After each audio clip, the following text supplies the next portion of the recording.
What's happening? My name is Blake Harris, and you've just tuned in to the Music City Mindset. The Music City Mindset is licensed in the NFM network, and we are very grateful for that partnership because we are now on all platforms everywhere. We are coming to you from the Music City Muscle Studios, Nashville's premier #1, voted by you, of the best strength and conditioning gym in all of Nashville. Come check out where everyone is united by strength. I am driving this machine here today by myself, kind of unlike those two-seater Indy cars, but that's a whole nother conversation. Today, even though I'm doing this alone, it's not going to be a disaster. This episode is going to make you want to light up a cigarette with another one in the ashtray, and you'll say that this is a $1 million episode. But we're going to get to that in a little bit. First, I want to decompress my thoughts. We've had a crazy weekend that we're just coming back from, and the thing that has stood with me the most is being in a room with someone who has at one point was worth $1 billion with a B, talking about lunch with the vice president, talking about brunch with John Voight, and him still feeling like he gets into these rooms and he doesn't belong. And that was so rewarding and refreshing to me that I feel like because I have some microphones and cameras, I get to be in rooms that I have no business being in. And dealing with that imposter syndrome that comes with my story and my journey. But to hear someone that I feel like I'm looking up to have the same feelings made me start looking at why I'm in the room and what is the importance of the room in general. I was probably welcomed in the room the whole time. How much is feeling like you belong in that room, not the judgment of others, but the judgment in our own head, that the only reason we wouldn't be in that room or feel like we shouldn't be in that room is because of what we tell ourselves, but we think it's the other's perception. And knowing that there are people that are worth more than me and more famous than me and way more followers than me, and they still don't feel like they deserve to be in rooms, made me feel a lot better that I am pushing in the right direction. Sometimes going into uncharted territories for me. We were talking off camera. I don't always know my next step. I'm just taking the next opportunity, but I don't know what the intention of the next step is all the time. Sometimes I do, but I don't always know that next step. I don't know. There's not a clear-cut path. And sometimes that lands you in rooms that you don't feel like you belong in. But I go back and forth with how I deal with it, listening to other people and their journeys. That was part of the whole reason of starting a podcast, is to see how other people navigate it. Music City Mindset has become something that is about navigation, how to navigate this city, but this city has become bigger and it's really more about how you navigate life. And I have changed back and forth on how I deal with my own personal imposter syndrome and the type of rooms that I have dealt with. Is that something that you relate to? Do you feel that? Some people just have... I can't stop thinking about so many things that I want to say, and this is such a shared feeling, and it reminded me of this poem that I cannot quote, and I don't even remember the name of the poet, but it talked about, I guess sort of like the journey and how, and the feeling of being lost, and how that is such a good sign. And it's sort of like being lost in the forest. And it was sort of like the poem said something like, the forest knows where you are, and I'm constantly fighting that imposter syndrome. I'm like, I don't know where I'm from. I'm just following my heart, and I sometimes don't, even question that. But I think that at the end of the day, your journey is like defined by you, but like something out there, right? Yeah. So call it whatever, but you just follow as good as you can. Yeah. For me personally, I think I get wrapped up in let's just go with the flow, take these opportunities. I know somewhere in the back of my mind, I need to put a level of intention Mm-hmm. of what I'm Yeah. doing. Yeah. And then that's where it gets a little muddy for me of like, how do I intentionally do this when some of these things just happen or they happen very quickly? I think it has to do a lot with confidence, which I think we lack a lot, especially in the world of like numbers and comparison, you know? And sometimes it's like self confidence, like, why do I feel like I don't belong in the room? Because I am not sure of what I'm bringing in, but I am bringing in something. That's why I'm here. So, like, confidence. I know this is worth something, and I want to share it, right? Yes. Going back to that. And I feel like the journey for me has now turned into adding to the list of rooms I feel confident in. Inside my living room, I'm really confident. Sure. Inside my gym, I'm really, really confident. Inside of this room right here with this microphone as this this is my emotional support microphone. Like I'm really confident here. So it's really, for me, it's about building that confidence.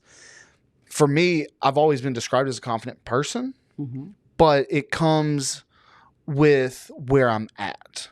And then all of a sudden I get put into a room where I'm low man on the totem pole and I might not feel like I'm confident in how to act in that room because I don't want to mess this up. Right. Yeah. I think sometimes we're in rooms where we're supposed to like inspire, and sometimes we're in rooms where we're supposed to learn, So we're not the same person in every room, and that's the beauty of it, and that's why when we're there to inspire, we need to like give, and when we're there to learn, we just need to take. I think there's a balance. So you've just taken what I think I was trying to articulate of increasing the list of rooms I feel confident in really comes from, I liked how you said that, comes from being able to have different versions of myself, evolved versions, so that it's not just one. Like, I felt like a lot of my confidence came from like me being this one thing and I don't change no matter what. Right. And I think being able to evolve me as a person, me as a human, allows for the opportunity of confidence. That's really intriguing. I liked how you phrased that. See, this is why I do this. Learning, saying things differently gives us different perspectives of looking at right. What really. And your perspective, as far as this conversation, just from what I was able to read about you, told me that like I'm probably going to learn something here today. Same here. The comfort zone. Yeah. And we do that together. So let's just go ahead and get into it and tell people why your resume, your story, your journey is somebody that I was excited to learn from, of what I can take from this and continue my journey on with a part of you and how you navigate your journey. Because our guest today was described as someone who is more interested in the place that she doesn't know more so than where you're comfortable. An explorer and adventurer is how you have been described. And so I am very excited to dig more into that, your literal journeys, the psychological journeys, and we're going to get into all of that. So as an introduction to all of our listeners, originally from Madrid, we're going to talking about the homeland for sure. Performing her hit single, $1 million off of the album Past Lives in California, Juana Everett. I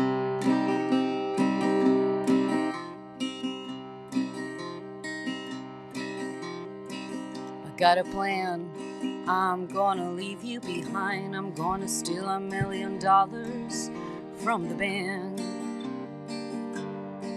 It's been coming for years.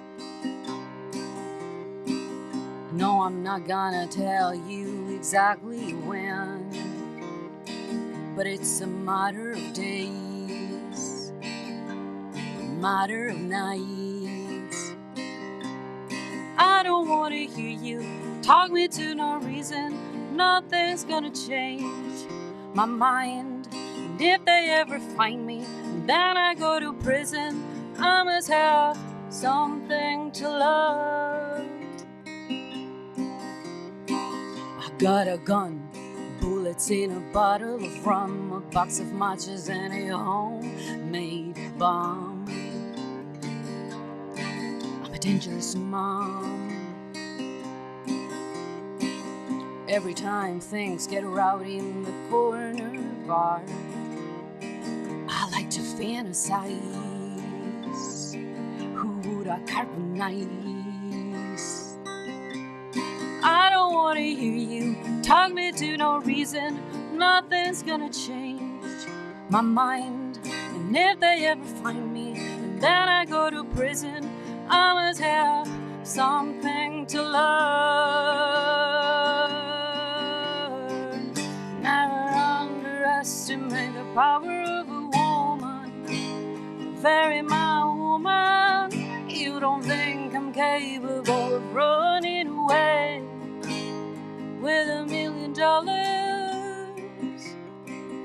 Woo-hoo, woo-hoo,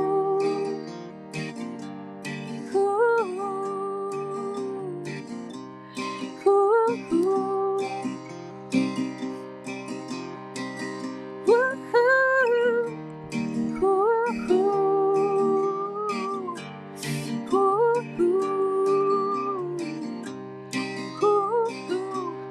I don't want to hear you talk me to no reason. Nothing's gonna change my mind. And if they ever find me, then I go to prison. I must have something to learn. Never underestimate the power of a woman. Very my woman. You don't think I'm capable of running away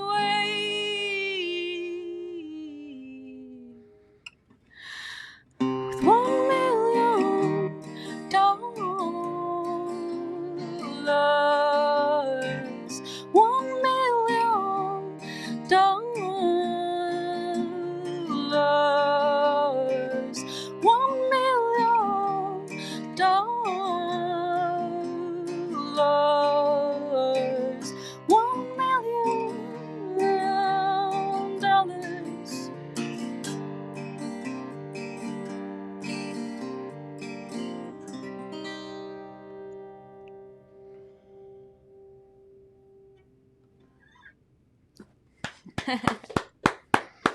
Thank you. Incredible.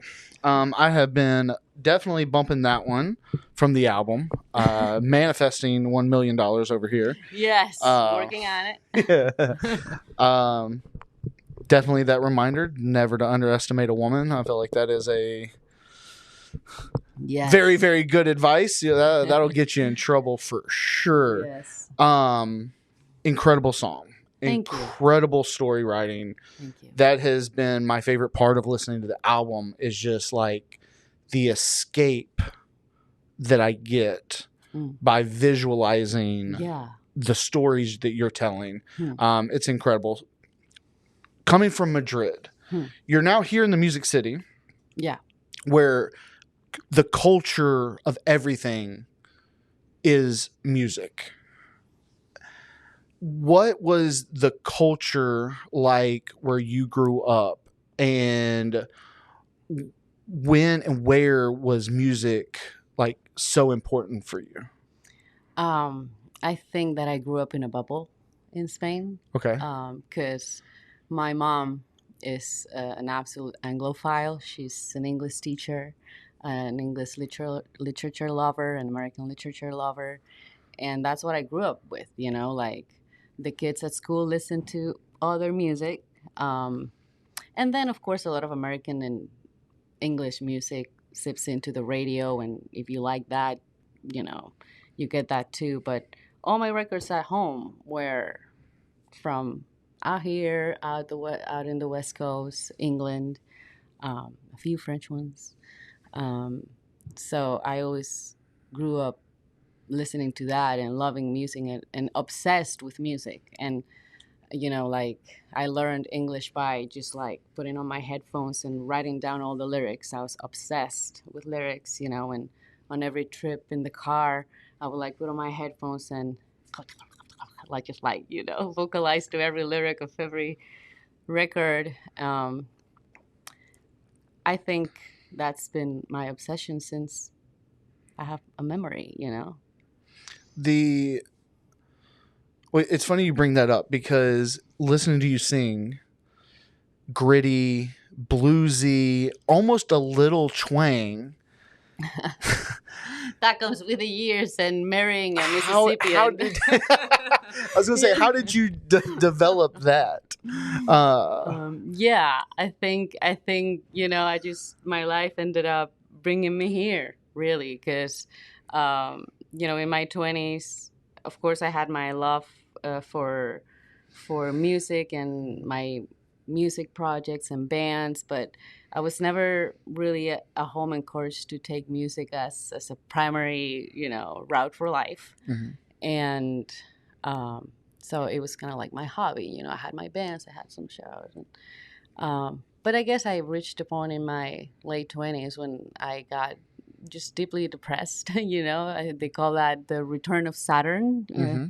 Whoever is familiar with that. And I just thought that I had fulfilled everybody's expectations for me, but mine, So I just was like, I want to, I had put out an EP and some music things were happening for me, and they were always matching me up with like American acts that were touring Spain.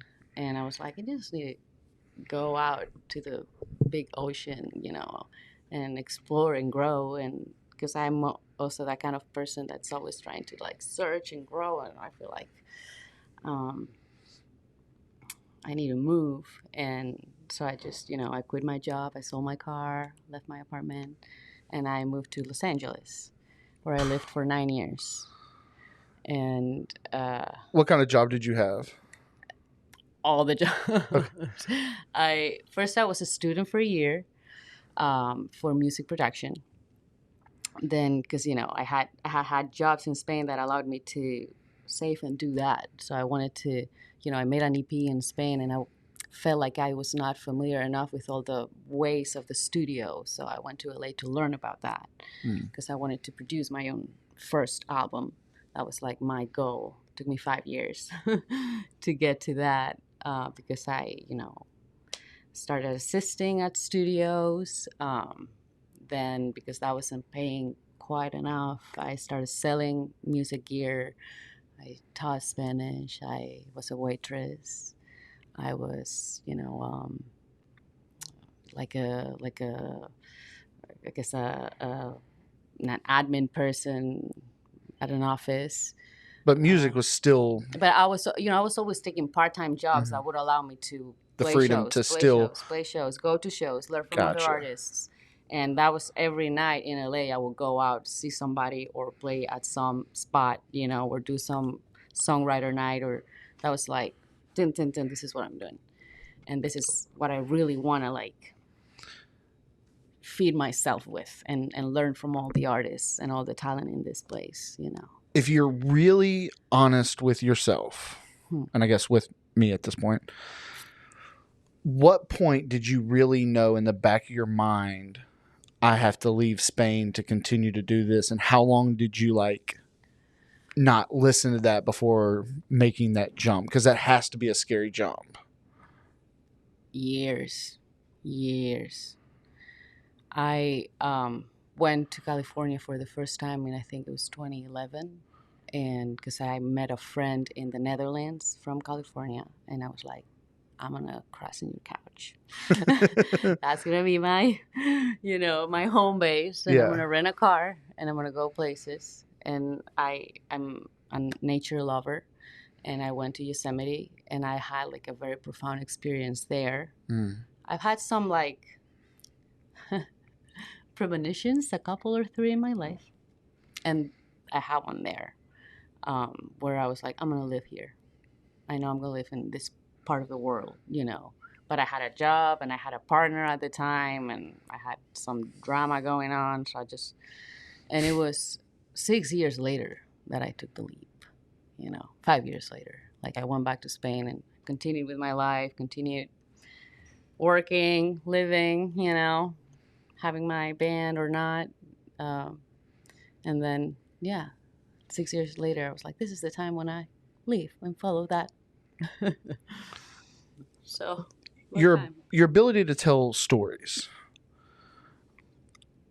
did that come from like you're talking about the literature and stuff with your mom? Is that something you feel like you were born with? Is that something you like actively try to develop, like that skill to be able to depict and take a listener onto that story? Is that just a natural ability, or is that something you can really work on? I think I've always done it. I think maybe I have a little bit of ADD where I travel in my mind and just disconnect from the exterior, dissociate for a minute. And I live in this, I love movies. I love cinematography, kind of like transports me. And I write a lot since a very early age because I think that boomers didn't talk to their kids. So kids needed to find a way. Yeah. And I wrote a lot, and I just, with this album that I'm putting out now, I'm realizing more vividly how much I use visual elements to get inspiration for my lyrics, Yeah. That was actually perfect segue with where I was going. Past lives in California. That seems very literal of your journey. Is the songs that you write, as I'm listening through your catalog, are these all like personal, your stories? Some are my own experiences, and some are based on other people that really inspired me, and stories that are sort of like dark and hidden, but there's a lot of depth and beauty in them. I started feeling attracted to those.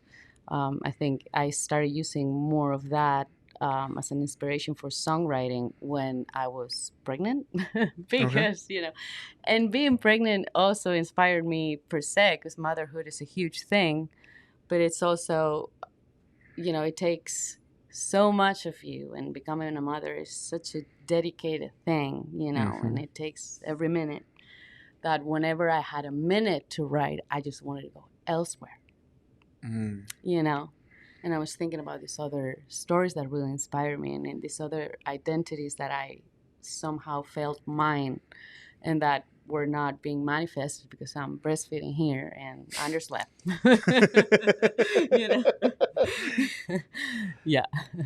That, we talk to people who pick up and they leave their security of their friends, their family from a small town to try to take a risk here in Nashville, going to a completely different continent. Do you feel, how prepared did you feel for the move? And what was something that like surprised you, something that was unexpected that you didn't know about that would be happening? Because at some point this, I'm sure, coming here is chasing your dreams, and it's like this big like glorification, but as anyone knows, it can't be all easy and rainbows. So what is something that surprised you? To me, it was a very dark transition. I wanted it to do it. I wanted to do it, but I didn't. But I was sort of running away from what I had. So there was a lot of things to unpack in that transition. A lot of like identity crisis, and just like, who am I? Okay, I'm here to be myself. Who's that? Yeah. and then you're in LA, which is a city that doesn't really have an identity the way I understood it, coming from a, centuries old country. Like LA is constantly shifting and moving, and there's like a myriad things you can be and people you can meet. So it was hard, just like building that confidence. Yeah.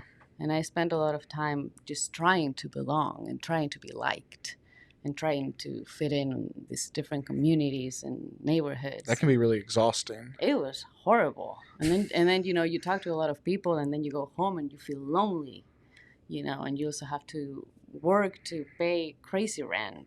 Mm-hmm.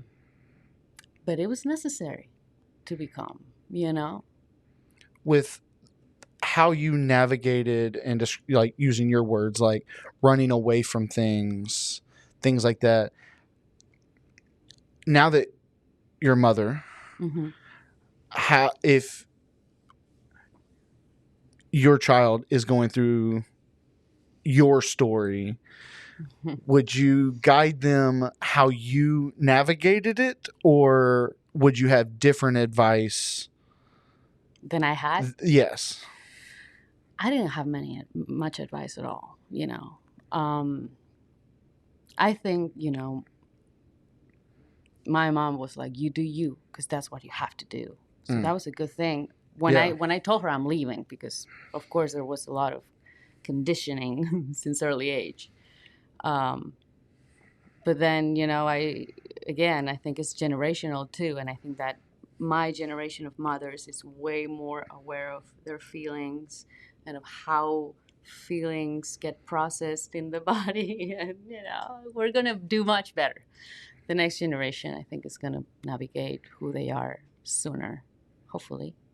Yeah, I mean, hopefully. I don't know if I'm answering the question or no, going. no, you are.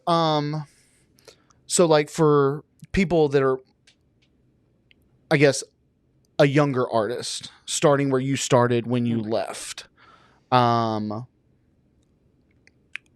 what would you have done differently now looking back?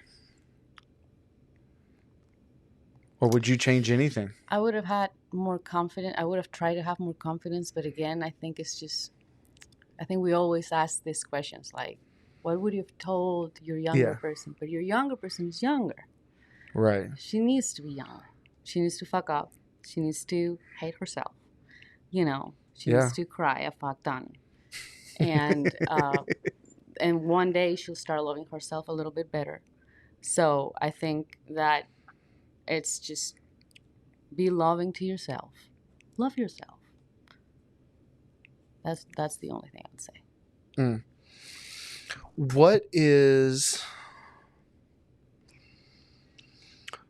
What's a story of something that's happened that you haven't had the opportunity to maybe share in an interview, on a platform, something that when you look back is something really pivotal? Like you talked about Yosemite. What's something that like because I mean you're so, when you walked in, I mean you lit up like this, like you have a very bubbly thing, but we've talked a lot about the darkness and the sadness and the toughness that you've gone through to get to this very room. What's something that that darkness, those things have taught you? That everything changes and that darkness is beautiful in its own way, like, but don't get too attached. Yeah, because I'm, I have a little bit of that tendency. I'm a very melancholic person, and I, have a strong relationship to sadness, and then you have to be like, yeah, but don't, you also have to see that sadness is a comfortable place, because it's justifying the lack of doing and the lack of challenging yourself. So you have to like feel it, let it be, have it, go down your arms or whatever it does to your body. And then, be aware that, again, you're in this world. There must be a reason. Something must be done. Get on it, I guess just like everything is like cyclic, and all the shit is coming back, and you think you overcame it and you didn't. But maybe next time just move through it a little faster. Yeah. Okay, I like that. Where does your intuition come from? You've referenced zodiac and astrology. Where does your intuition come from, and what is your sign? I'm a Sagittarius. Sagittarius, okay. Yes, I have like a bunch of planets in there too, so I think that I'm very like and I'm the exact opposite. You're a Gemini. No. Oh. Well, when I say the exact opposite, I mean like What are you? I'm a Leo, and we're getting into Leo season right now. So it is my time of year for sure. But I forget what it is. I know enough to have a conversation. The main one, Sun, Moon, Mars, Rising. 3 of my 4 are all Leo. I know. Like, I mean, it's kind of a lot to deal with. There's a Cancer. Yeah, there's a Cancer in there that keeps me from being like a little water a complete asshole. Too narcissistic, so to speak. But yeah, like now, at least in this chapter of your life, there seems to be this intuition that you feel the confidence, like we were talking about in the beginning, kind of guiding you. If I'm reading this, how I see it, where does that intuition for you come from?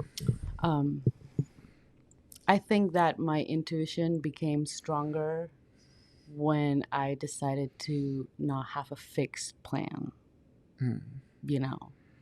Like before I took that leap of faith and moved to Los Angeles, I had always seen or perceived life to be like this timeline. Yes. Just studying, finding a job, getting an apartment, save so that I can have a down payment for a house, meet someone, settle down, be socially perceived as a good woman. And what the fuck is that? It's like, what even is that? Yeah, that's why I reached this point where I was like, what is this? I want out, And ever since, I never know what's happening. And my intuition has gotten way better. Like, well, I don't know where I'm going to be in 5 years from now, but I think I have a pretty strong sense of what I need to do next. And it's nerve-wracking, I suffer from anxiety big time. And I doubt myself constantly, but there's something there, right? Like, and sometimes I'm like, I'm crazy, maybe, most likely. Well, then that's what I am, like, fuck it. Like, I'm starting to develop a sense of fuck it, like, I have some sort of sense of knowing, and it's been going well. In the last 10 years, I didn't know what was going to happen in LA. I just ended up living there for almost 9 years. I finally found a normal, good, amazing man that loves me, After many horrible stories, I, became a mother, which I didn't even know that I wanted to be. And then it changed my life. I met amazing musicians. I have had many happy moments that I dreamed of, just like writing songs that I love, recording them, getting to share them with people that seem to resonate with them. I'm good, I don't need a retirement plan. I'm okay. While maybe very different, I am definitely connecting with a lot of what you're saying and why you're saying it. A lot of that confidence, like we talked about in the beginning, I think it comes down for like truly understanding who you are. And that resonates with things I've experienced in my life. Was the scariest part for you in those dark times when you felt lost? Was that similar to me? Was it feeling like I don't even know who I am or don't like who I'm trying to be right now? You don't like who you're trying to be. That's things I've gone through, like in past relationships. When I was done with it, I didn't even like myself at those points, and that was ultimately the scariest part for myself. Is that kind of how you felt? Maybe was yes, but maybe the way I was feeling it was like I was not allowing myself to be who I was. You know, like, because I'm just adjusting here, you know, and that, yeah, you know, you're not like letting yourself be. Like, I love lately, I put this in practice. This is please so therapeutic. Oh yeah, I know. Please tell me. I'm taking notes over here. Yes, please tell me.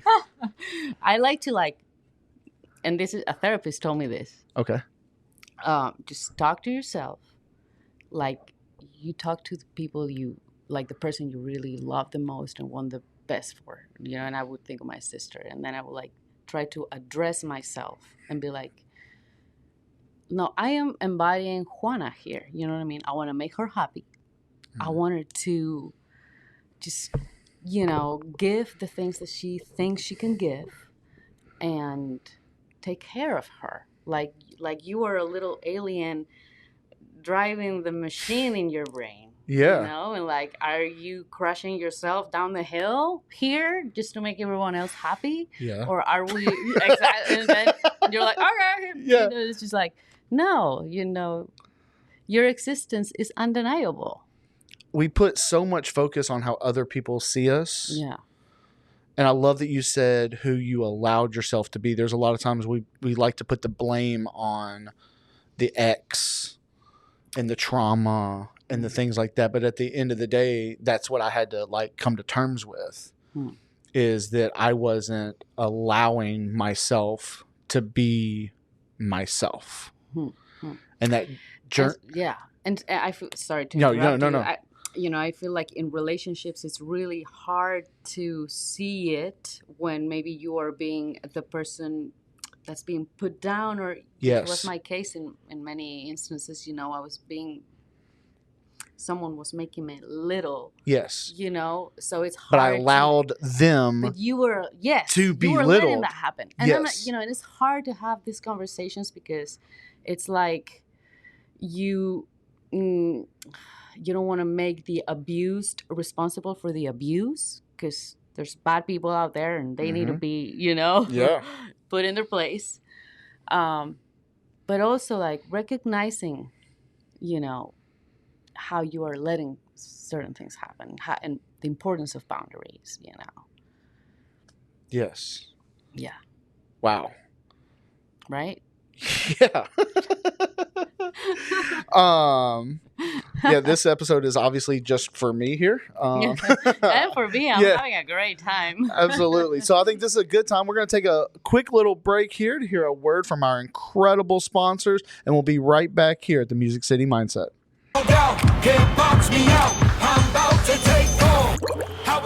Introducing our Berry High Seltzer, the ultimate cannabis-infused experience. Maybe you're trying to cut back on the booze or get some of THC's sweet benefits. Our Berry High Seltzer invites you to savor the experience responsibly. Not only is it delicious, but our seltzers provide a federally legal way to unwind.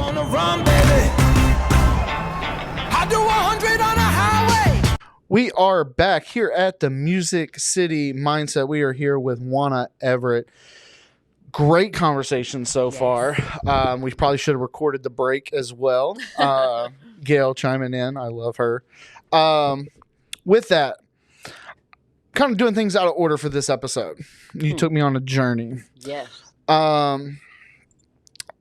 the concept of the Music City mindset has been one of understanding navigation. And what I mean by that is people that are not from here, that have moved here and are now like repping out Nashville, Music City with a passion. And that journey of how someone could leave the security of where they're from to come here and be passionate about being here, chase your dreams here over anywhere. And in your case, anywhere in the world. And you're here living what you're attempting is a part of your dream life. But it's here that made that possible. And the mindset that you have to get in to navigate and find success and find what makes you happy here in this city that you're not from. That has been the overarch. That's almost not what it started as, but that's what it's developed into. And now I'm sitting in a room with someone from Spain wearing jean shorts, cowboy boots. You're wearing a Tennessee flag. I love this hat. On the hat. With all over your journeys, you're talking Netherlands, you're talking, from Spain. How has your mindset developed to feel like this is home now? And what would you say is your Music City mindset?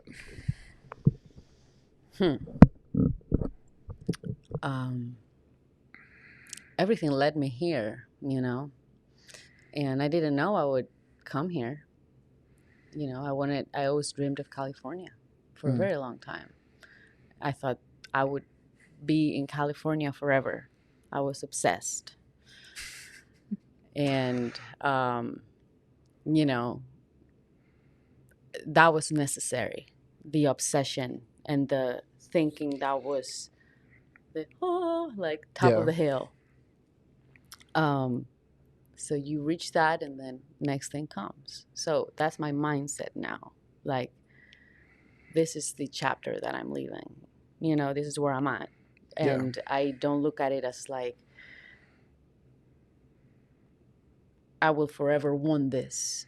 It's just like, I want this now. And that's all that matters because now it's all there is. Right? So like our brains function in this like past, present, and future division.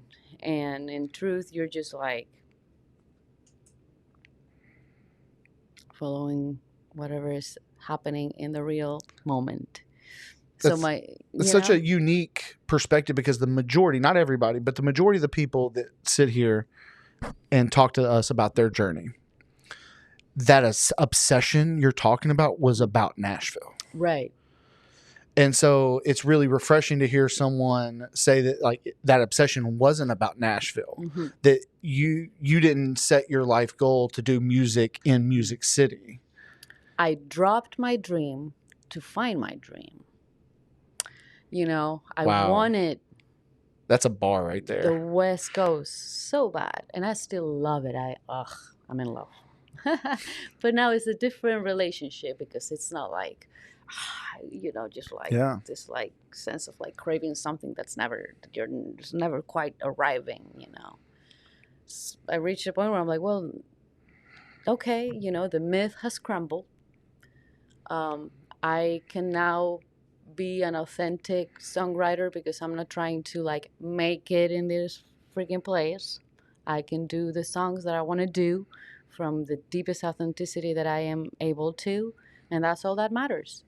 And then it happened that the other artists that inspire me are from here. I'm like, oh, everything was like suddenly leading here. Sorry, I'm just everything was. It felt like a pulling to bring you here, not like something you set out to do. Like I've always loved roots music and classic rock, but I was starting to be more interested in the more traditional country and bluegrass and like being attracted to that scene. And then I found myself at a point in my life where I had married someone from Mississippi, so I was coming a lot to the South, and now we were coming to Nashville to visit family, and I'm like, this is incredible. And the way people deal with the craft here is very different than in LA, because I feel like there's a lot of collaboration. There's a lot of people are very grounded. People are working for the song, not for the artist, which artists are important. And it's an important thing to build yourself as an artist. But I feel like the song is the most important thing. And I feel like Nashville is like that, Yeah.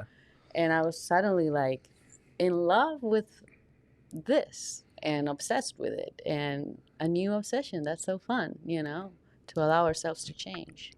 What's something you miss about Madrid? I'm spending a lot of time in Madrid these days, but the food. I know the food is, very good around here. But yeah, man, Mediterranean diet. Have you found anything Spanish, tapas, anything that even compares? The thing is that the way that the United States does tapas is fancy. Yeah, you go to a Spanish restaurant and it's so fancy, and we're going to charge you a lot of money for a gilda, which is an anchovy with a little olive and a little pepper. And the beauty of Spain is that you can just hop bar to bar and just we're going to have a pincho here, a tapa there. Everything is 3-4 euros. It's not crazy. So it's more casual. So when going to get Spanish tapas here, what they're presenting, of course, the meal, that would almost be it's 4 or 5 stops if we actually went to Spain. Yeah. I mean, you can stay at one place. Yeah. Maybe I'm a little bit the type that pushes jumping from bar to bar because it's a personality thing. Try that one though. But yeah, the bar hopping is definitely a thing. Had you heard of Nashville? What do people in Spain think about Nashville? Just the cowboy hats, the pickup trucks, the beer, the guns, unfortunately. Very, I guess, cinematic, and some people are is it really like that? And I'm like, oh, totally. It is, you can see a lot of, 21st century too, but yeah, there's a very coolness to Nashville. Yeah, I would say that it's similar to that. Yeah. That's not inaccurate. And I think it does breathe a lot of the cowboy persona, and the self-made person, and the struggle. Yeah. Well, the majority of the people you meet are people actually more like you that aren't from here. Right. That have gone through their own version of struggles. Yes. Because you can't really compare pain. Yeah. And compare traumas. But at some point, you're more likely to meet someone not from here that has gone through something similar to you and connect on that than you are to actually run into a unicorn that's from here that's still wondering why the hell y'all are moving here. Yeah. No, I think it's great when you live in a city that's full of people that have moved, because then you are, first of all, in a melting pot of, influences and, stories. And then a lot of the walls fall down, when you stay in your town, big or small, but you are always surrounded by the same people. You have a sense of the rest of the world, you would never fit in, or it would be weird, or you would be the, when I'm in Spain, everyone is how was it, were you the outsider, and was it weird, and is it weird to be, in Nashville or in LA, and you're from Spain? I'm everyone is from everywhere, Yeah. It's okay. We're humans, and it's nice to leave where you are and realize that, people are the same. Of course, we have different backgrounds and different stories, but we can break free from them and connect at a deeper level, right? Like, look at me and you know, like I feel like I know you. Yeah. And I think this is a perfect conversation for you. One of my favorite things about the World Cup this year was the amount of content of people from other countries that were coming here to America and being like, oh, it's actually not as bad as I thought.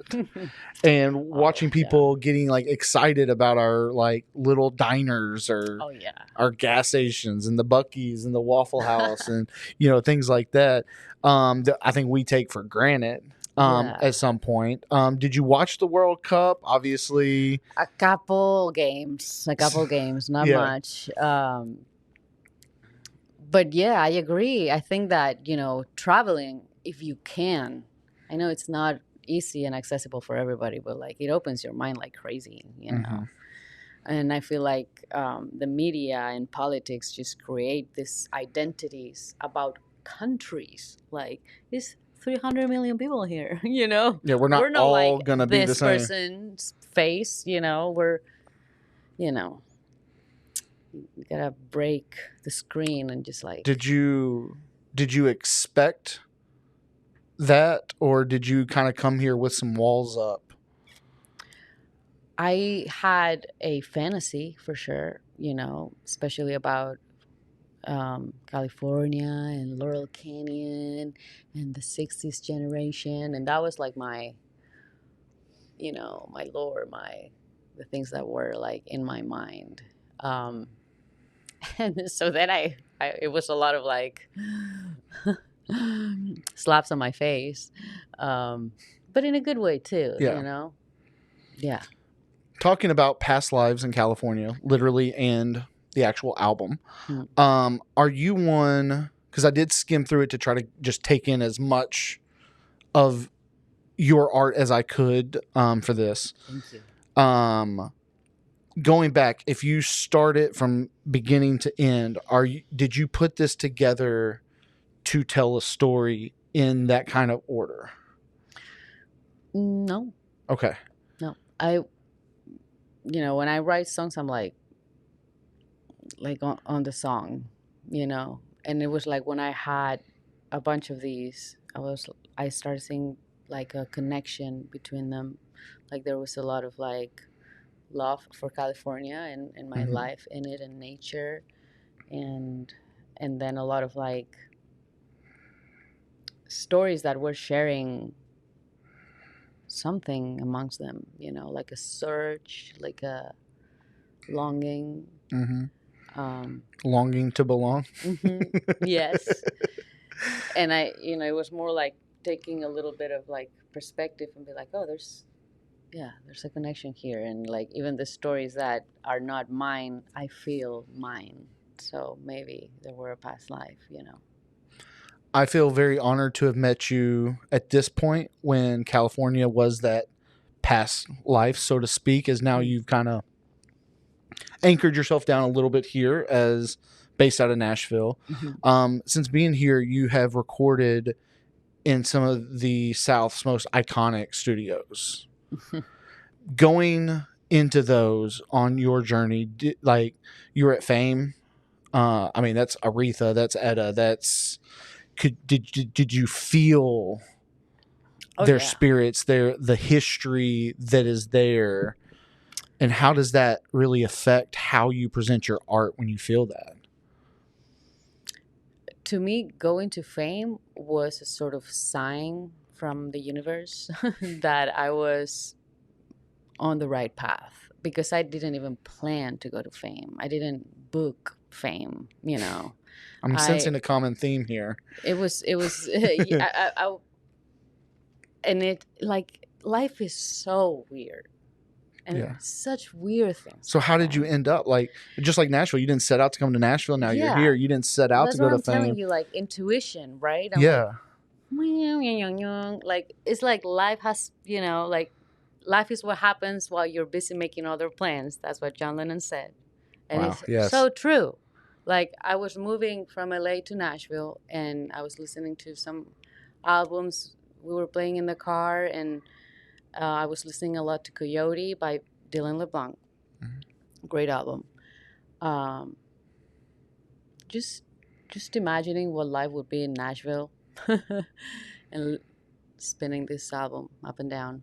And then I land in Nashville, and I meet the producer of the album, who is Alex Munoz, who is from Madrid, from my neighborhood in Madrid where I grew up, who's been here for like 16 years and has, toured a lot with Margot Price and Nikki Lane, and is super into the Americana scene. And he's now settling into producing more. And I meet this guy here, like thousands of miles away from where we both were born. How does that happen? Yeah. I'm like, okay, you are going to produce my, like the day I met him, I knew he was going to produce my album, because I'm like, this is so undeniable here, right? And then we had a few conversations, and he was like, oh, so what are you listening to? Who do you like? And I was like, I'm obsessed with this album and this other one, and Coyote by Dylan LeBlanc. And he was like, oh, I've toured with him. I was like, oh, interesting. And then, later on, when I showed him this one song, which is about, it's called Whatever It Takes, and it's about like, commitment and marriage and that type of love. And he was like, I think a collab would be great here, and maybe we can knock on Dylan's door, and because he's also a father, and maybe this resonates with him. And he said yes, he loved the song, and he was going to come to Nashville to do, the song with us. But last minute, he's like, I can't make it to Nashville, but he's from Florence. So he's like, and, he has a long history with Fame. His dad had played there for decades, and he's made his albums there. And he was like, just come down to Fame. And I'm like, sure. Let's come down to this legendary place. Yeah. To, cut this track. I'm like, okay. So just life took me there, to that room where Aretha and Etta but also Paul Simon and the Rolling Stones and so many. Yeah. And nowadays also some more people are going back and trying to keep it alive. But I was like, I'm doing something right. I must be doing something right if I'm in this room today, And that's kind of, I think, where I was even trying to go without knowing it from the beginning. Of you're in that room, you could have allowed yourself to be like, oh, I shouldn't be in this room. This is where legends have worked. Right. How did you pull something out? Because that's a beautiful song. Well, the song was written and, Yeah. But of course, I think that being there, and working with the arrangements with Dylan, and I don't know. I mean, there's been a lot of like letting go of control in the making of this album. And because certain things were happening so magically, I just was like, let just this happen.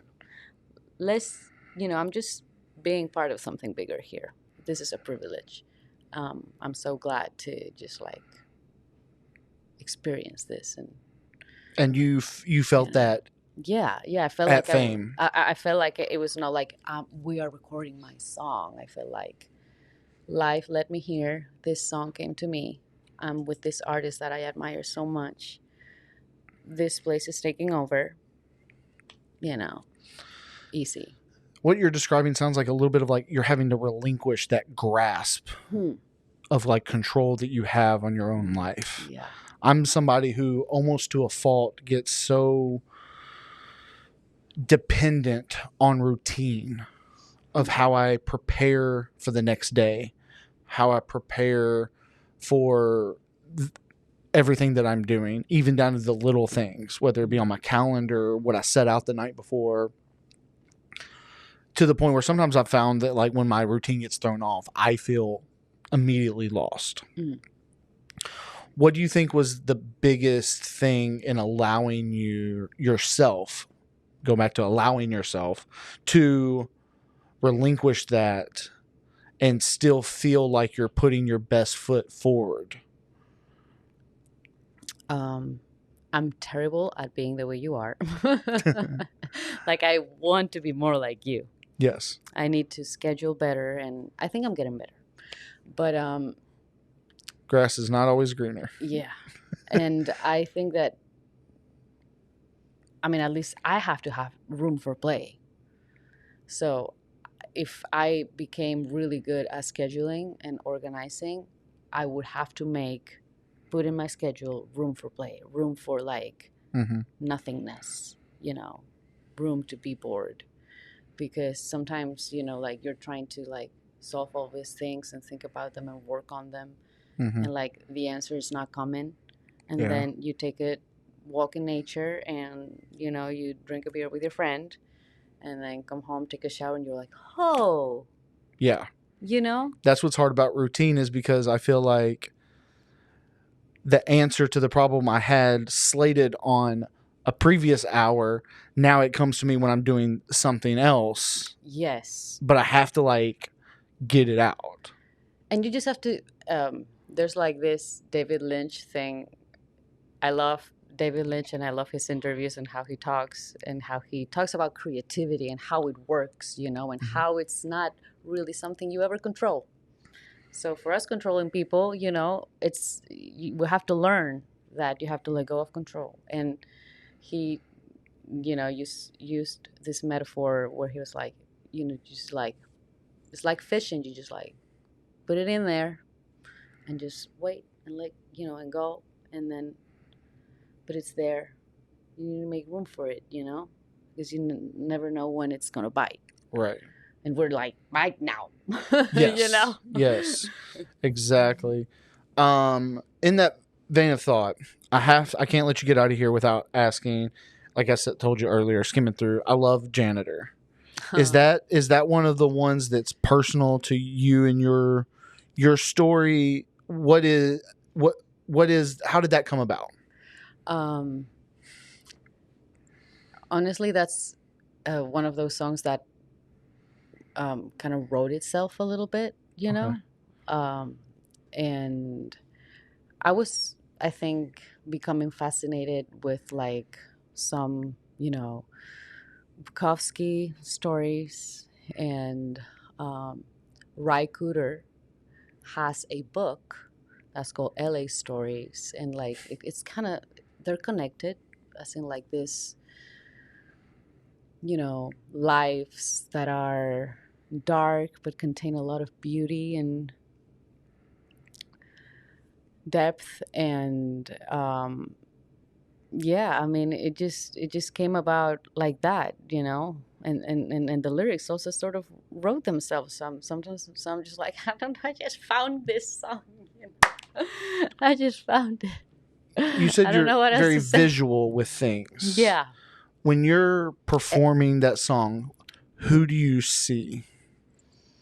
I imagine like a really big high school, and I think of a lady who actually was the janitor at my daycare when I was a kid, and I remember her. So it's a very old memory. I was like 3. She had very long dyed hair, and I don't remember her name. And I noticed that people don't tend to remember janitors' names. But they are taking care of our stuff and cleaning after us, and but in the song, and spoiler alert, the janitor dies in an accident, and there's no one to clean after her, just the one. Then it gets a little better at the last verse. Yeah. But like that stuff gets me, and how it's at the end of the day beautiful, because the flowers that grow in her backyard know, and the birds that fly over her house know. And like, I think life works like that, Yeah. For me, it was a very, very big reminder to not take people for granted, no matter Yeah. what kind of role they play in your life. Right. There's people that play a huge role. There's people that play a smaller role. But if any that involves people who clean up messes That's a in big your life, role. That's that's a big-ass huge role. You know what I mean? But I love that it's the janitor, which is typically low on the totem pole, Yeah. that you said that no one knows, and make sure that I'm keeping that in mind to not take any person that plays a role in all this that's going forward, for granted, for the Tonys that are riding us around on golf carts and things like that. Everything can be important to getting us where we're supposed to go. And everyone and allowing us to navigate. There's people that take weight off of my plate, and I never ever want that to ever be seem like I'm taking that for granted. And I would even add to that there's a lot to learn from people you don't think you can learn from. Mm-hmm. You know what I mean?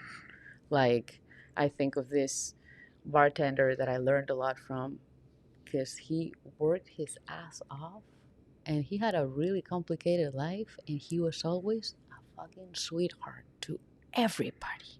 Mm-hmm. Like, just giving out positive vibes for free with coffee. And I'm like, this is my hero.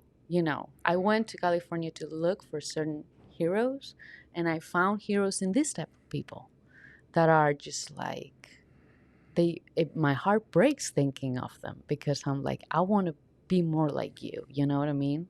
You're generous and like in love with life. And it's not the CEOs, it's not the publisher, it's never, not the famous. It's those people. Yeah. Those janitors. Yeah, regular Absolutely. people like you and me. Exactly. Yeah, and let's just be proud of being regular people. We're just like constantly in this fucking race against each other.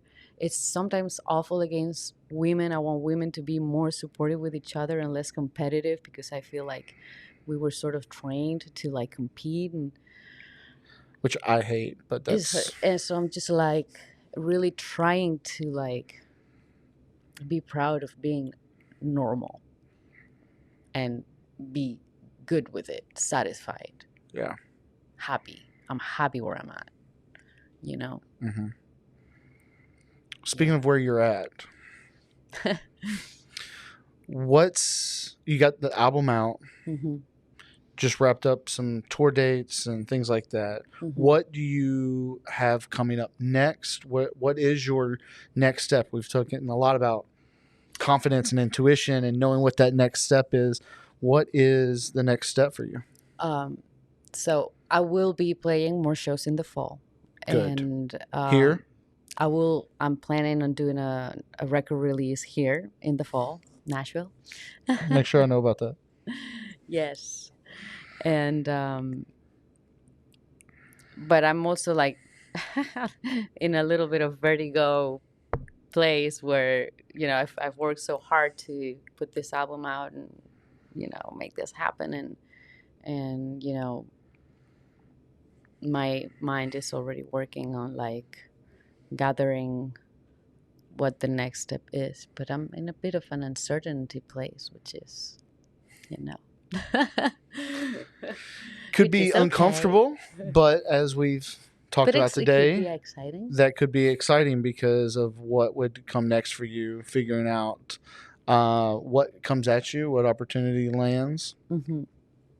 Very interesting. How can people listening to this, watching this, where can they find you, your music, your socials, keep up with where those tour dates and release parties are going to be? Plug it all. Yeah, I have, social media. I guess I'm most active on Instagram. Okay. I have a website, that's juanaeverett.com. And all the information about all these things would be there. So, yeah. JuanaEverett.com. Let's stay connected. Yep. Stay connected, stay following along on her journey and past lives in California. $1 million, whatever it takes. And Janitor, those are obviously my favorites. Go run those numbers up, download it, stream it, share it, put it in the backs of your videos. Bandcamp. Bandcamp. Yeah, that's a good one too. I never mention it, and it's like where you can buy the actual thing. Yeah, we always talk about our favorites. Yeah. I don't know if you're allowed to have a favorite kid or whatever, but like, do you have a favorite song on the album? No, I don't. I love my babies. Love them all. Love them all the same. But Janitor is special for me. Definitely. For some reason, I feel like I can already see the music video. And one thing I want to encourage people to do is to check out the few videos that we've made for some of these songs, because we put a lot of intention on them, and I think they're very cinematic. Mm-hmm. And the one for $1 million is actually kind of fun, like very like Western vibes, you know. So like, yeah, exactly. Oh man, well, I hope y'all got as much out of this conversation as I did. I kind of selfishly do this for me and hope that it helps other people. You're doing it for us. For us, all of us. We are all humans navigating this planet, this marble that we're on. Mm-hmm. And so I hope this helps, and I hope this helps you with your navigation of your own life. Make sure you hit that like, share, and subscribe. Run up the numbers on the album, Past Lives in California, Juana Everett, here on the Music City Mindset. For the love of Nashville, tune into the next episode.